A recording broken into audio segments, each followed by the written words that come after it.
ఇది కదా ఆఫర్ అంటే ఇప్పుడు ఎంత కొంటే అంత ఫ్రీ. విఆర్ఆ fine silver jewellery, Jubilee Hills check post, Hyderabad.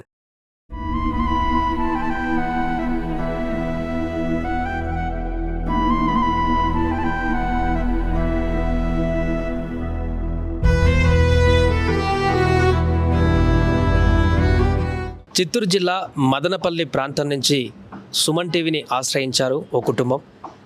వారికి రోజువారీ పనులు చేసుకోవడానికి కూడా ఇబ్బందికరమైనటువంటి పరిస్థితులు, ఆర్థిక సమస్యలు, అదేవిధంగా అనుకోని పరిణామాల కారణంగా వారు భార్యాభర్తలు ఇద్దరు కూడా ఆరోగ్యాన్ని పాడు చేసుకొని అనారోగ్య పాలవడం, యాక్సిడెంట్లో కాలు కోల్పోవడం, చేయి కోల్పోవడం, అదేవిధంగా ఇల్లు కాలినటువంటి ఘటనలో పూర్తిగా కాలిపోయినటువంటి గాయాలతో ఆ ఇల్లాలు కొట్టుమిట్టాడుతుండడం, వీటన్నిటి కారణంగానే వారి ముగ్గురు పిల్లలను కూడా కింద మీద పడుతూ ఇప్పటివరకు తీసుకుంటూ వచ్చాం. ఇక ఆర్థికంగా ఒక ఇల్లు కూడా లేనటువంటి మాకు ఎంతో కొంత సహాయం చేయడం కోసం ఎవరైనా ఉంటే హెల్ప్ చేయాలంటూ వారు చిత్తూరు జిల్లా మదనపల్లి నుంచి సుమన్ టీవీ హైదరాబాద్ మెయిన్ ఆఫీస్కి రావడం జరిగింది. ఒకసారి వాళ్ళతో మాట్లాడదాం, వారి సమస్యలు ఏంటి, వారి ఆర్థిక సమస్యలు ఏంటి, ఇక్కడికి రావడానికి గల కారణాలు ఏంటి పూర్తిగా తెలుసుకునేటువంటి ప్రయత్నం చేద్దాం.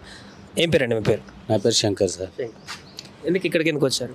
మేము ఇట్లే మాకు జరగని కష్టం సార్, జరగని కష్టము ప్లస్ వచ్చేసి నాకు ముగ్గురు బిడ్డలు ఉన్నారు. ఒక అమ్మాయి, ఇద్దరు అబ్బాయిలు. నాకు అనుకోకుండా యాక్సిడెంట్ అయింది. యాక్సిడెంట్ అయ్యి దాదాపు 7-8 సంవత్సరాలు అవుతుంది. దాంట్లో ప్లస్ వచ్చేసి ఇప్పుడు నాకు సొంతం ఇల్లు అంటూ లేదు. ఇప్పుడు చెయ్యి మీకు యాక్సిడెంట్లోనే పోయిందా? కాలు కాలు అంతా బాగానే ఉంది కదా? అది కాలు లేదు, రాడ్లు ఉన్నాయి, చూపిమంటే కాలు నడవలేదు, రాడ్లు ఉన్నాయి, అందులో రాడ్లు ఉన్నాయి. ప్లస్ ఈ తల అంతా నాకు యాక్సిడెంట్ అయింది. నేను ఏం పని చేయలేను. ఇప్పుడు పింఛన్ వస్తుంది. పింఛన్ వచ్చిన దాంట్లో నేను నా బిడ్డలను పోషించుకోలేను. బాడీ ఇంట్లో ఉన్నాను, అదే రెంటింట్లో ఉంటున్నారు. ఆ పింఛన్ వచ్చేది ఆ రెంటింటికి, నా బిడ్డలకి నెల స్టోర్ బియ్యం వస్తుంది, అది చూసుకొని బతుకుంటున్నాము. ప్లస్ వచ్చేసి ఇప్పుడు నా పెద్ద అబ్బాయికి హెల్త్ బాగాలేదు. పోనీ నా భార్య ఏమన్నా పని. మొత్తం ముగ్గురు పిల్లలు, ఇద్దరు అబ్బాయిలు, ఒక అమ్మాయి. ఏమైంది పెద్ద అబ్బాయికి?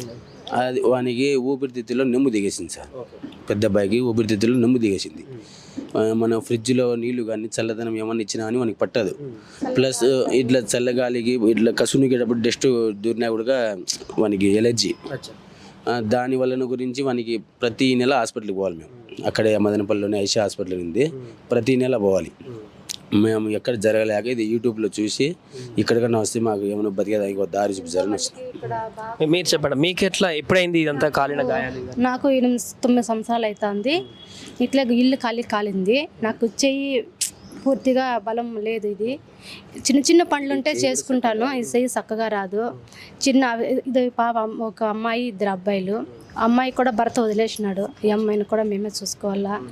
నాకు ఇప్పుడు ఎక్కడ నాకు అంటే సోమత లేక ఇక్కడ మీ ఎంతో మందికి సహాయం చేసినారు కానీ నేను యూట్యూబ్లో చూసి ఈడు వరకు నేను వచ్చినాను. ఏదైనా నాకు బతకడానికి ఆధార్ చూపిస్తారని చెప్పి నమ్మి నేను ఇక్కడ డైరెక్ట్గా వచ్చేసినాను.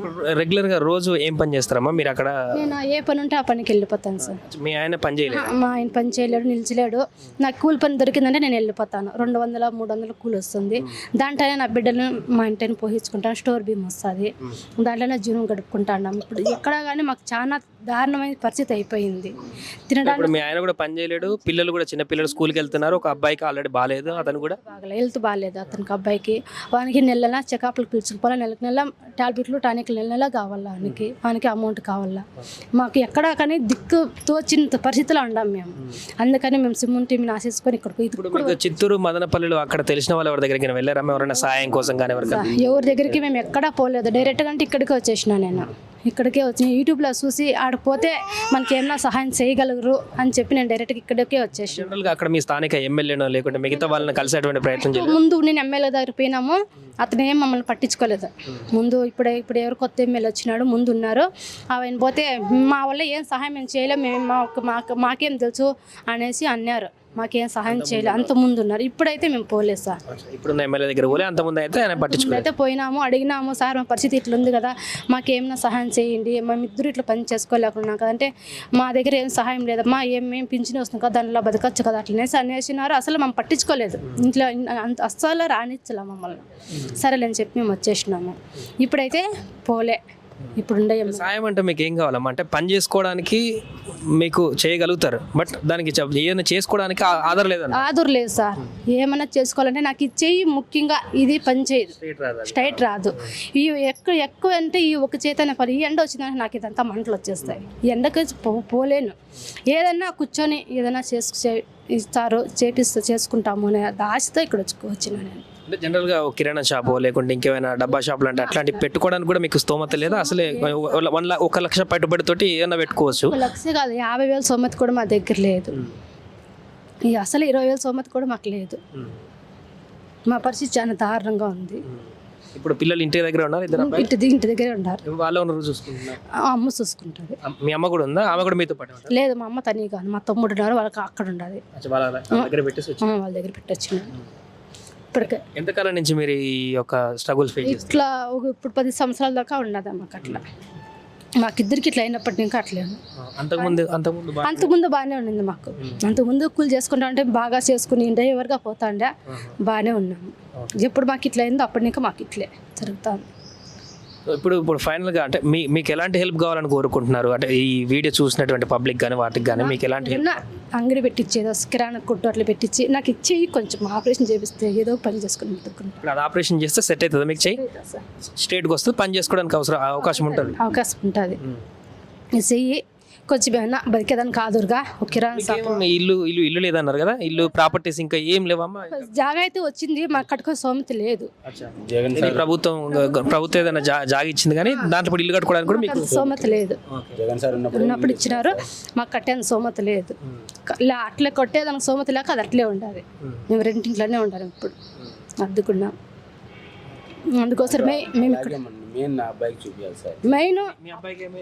అదే పెద్ద కొడుకు ఆయనకు సెట్ అవుతుంది అంటున్నా. అదే ప్రాబ్లం ఏంటంటే 18 ఏళ్ళ వరకు ఇట్లే చూపించాలండి సార్. డాక్టర్ల దగ్గర ఎక్కడెక్కడ తిప్పాము, లాస్ట్కు అక్కడ పిలిచిపోయినాము.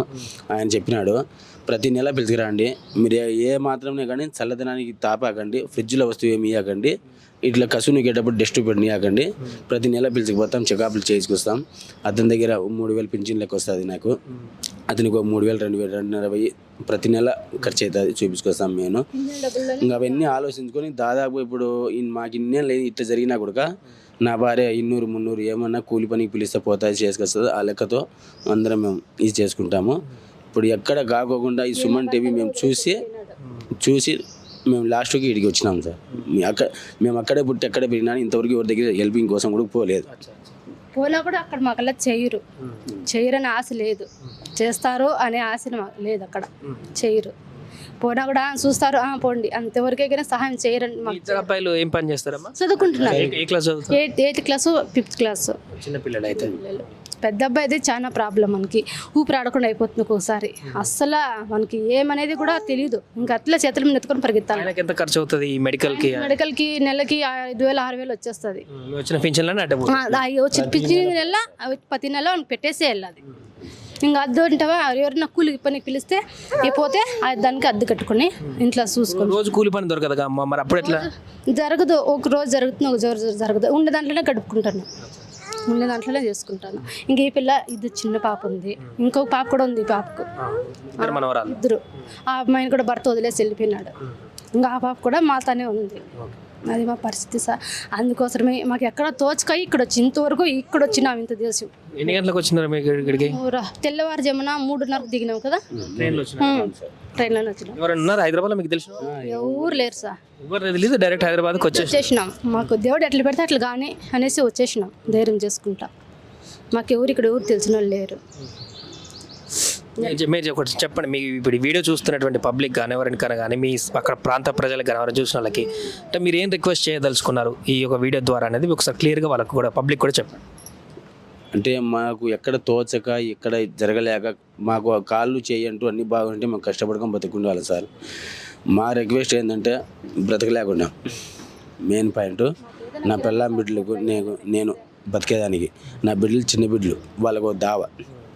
మాకేమన్నా నా భార్య చేయికి ఆపరేషన్ చేయించి నా పెద్ద అబ్బాయికి చూపించి మాకు మీకు తోచినంత మీకు సాయం చేసి మాకు ఏమైనా బ్రతుకుదారి చూపించే చాలు సార్. మా కోరిక అంతే.